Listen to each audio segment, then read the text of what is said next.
আজকে 89তম জন্মবার্ষিকী। আজকে সাফল্য, সমৃদ্ধি এবং এই মহামানবের জন্ম না হলে আজকের এই জাতীয়তাবাদী দলের জন্ম হতো না।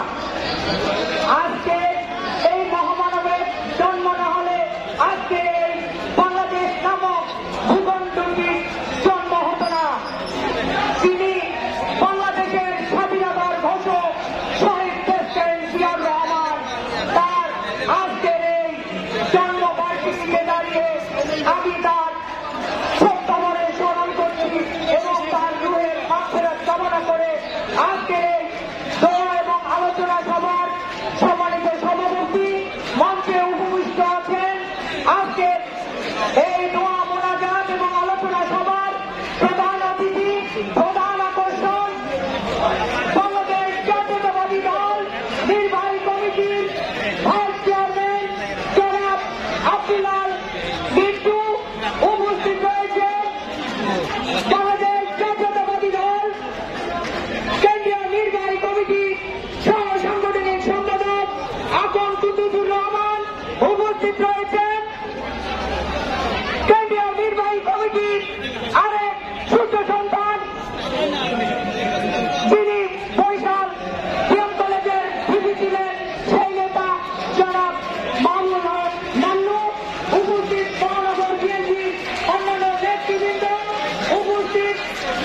মহানগর আওতাধীন 30 ওয়ার্ডের নেতৃবৃন্দ, যুবদল, ছাত্রদল, স্বেচ্ছাসেবক দল, মহিলা দল, কৃষক দল, জাতি দল, ক্রীড়া মঞ্চ সকলকে জানাচ্ছি আমার মহানগর বিএনপির পক্ষ থেকে সংগ্রামী শুভেচ্ছা ও বিপ্লবী অভিনন্দন।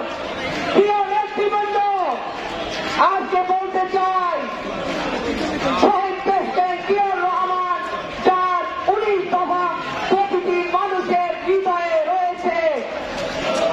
তিনি ওই স্বৈরশাসক 75-এর যারা বাংলাদেশকে একটি তলবিহীন ঝুলিতে পরিণত করেছিল, সেই তলবিহীন ঝুলি থেকে তিনি এই বাংলাদেশের উন্নয়নের সাগরে ভাসিয়েছিলেন।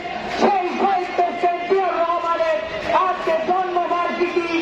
তিনি যেমন 19 দফা বাস্তবায়ন করেছিলেন, তেমনি আমাদের নেতা আগামী দিনে আমাদের ভারপ্রাপ্ত চেয়ারম্যান তারেক রহমান 31 দফা দিয়েছেন। সেই 31 দফা আমরা আগামী দিনে প্রতিটি মানুষের ঘরে ঘরে পৌঁছে দেব। এবং আপনারা জানেন এই শেখ হাসিনা বাংলাদেশকে কিভাবে রেখে গিয়েছে। যেমন আজকের এই বাংলাদেশকে আজকে সব জায়গা থেকে তাদের চিহ্ন রেখে গেছে এবং তাদের সেই দুঃশাসনের সেই স্বৈরশাসকরা যারা এখনো এই বাংলাদেশকে অস্থিতিশীল পরিস্থিতি ঘটানোর চেষ্টা করছে। তাই আপনাদের সবাইকে ঐক্যবদ্ধ থেকে সেই তাদের স্বৈরশাসকদের প্রতিহত করতে হবে। এই বাংলাদেশকে শেখ হাসিনা পালিয়ে গেছে এবং আমরা আমাদের ভারপ্রাপ্ত চেয়ারম্যানের নেতৃত্বে এই বাংলাদেশ থেকে স্বৈরা শাসক হাসিনাকে পালিয়ে যেতে আমরা বাধ্য করেছি। এবং আগামী দিনেও এই বাংলাদেশে শেখ হাসিনাকে এনে তাকে বিচারের আওতায় এনে তাকে মৃত্যুদণ্ড না দেওয়া পর্যন্ত আমাদের আন্দোলন থামবে না। এবং আগামী দিনে আমাদের ভারপ্রাপ্ত চেয়ারম্যান যে নির্দেশনা দিয়েছে, আমরা সেই নির্দেশনাগুলো অক্ষর অক্ষরে পালন করব। এবং যতদিনে একটি তত্ত্বাবধায়ক সরকারের আন্ডারে আমাদের একটি গণতান্ত্রিক সরকার প্রতিষ্ঠা না হবে, ততদিন পর্যন্ত আমাদের আন্দোলন চালিয়ে যাব ইনশাআল্লাহ। এই আহ্বান রেখে আমি আমার বক্তব্য শেষ করছি। বাংলাদেশ জিন্দাবাদ, জাতীয়তাবাদী দল জিন্দাবাদ, জাতীয়তাবাদী মহানগর বিএনপি জিন্দাবাদ, শহীদ জিয়া অমর হোক, খালেদা জিয়া জিন্দাবাদ।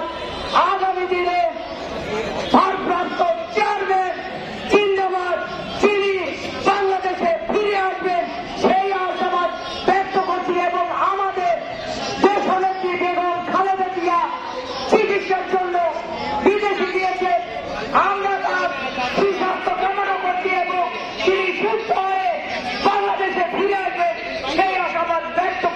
আমি আমার বক্তব্য শেষ করছি। আল্লাহ